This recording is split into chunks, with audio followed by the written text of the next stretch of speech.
நேற்று நம்ம தென்காசியில் சொக்க பனை நேற்று லைனுக்கு போய்ட்டு அதெல்லாம் சரிட்டு நின்று பார்ப்போமே அப்படின்னு நினச்சி பார்த்துட்டு இருந்தேன். வேறு லெவலில் இருந்துச்சு. நீங்கள் பார்க்காதவங்களா இருந்தால் தயவு செஞ்சு பார்த்துட்டு எப்படி இருக்குங்கிறத கீழே கமெண்ட் பண்ணுங்கள்.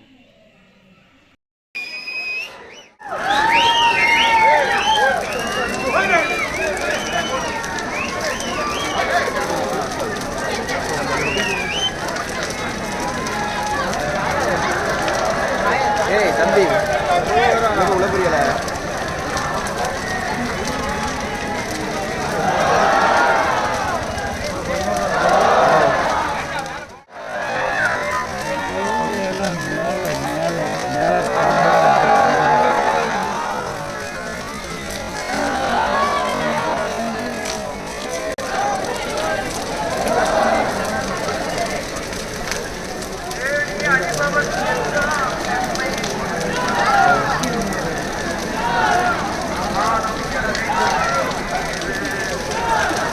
Thank you.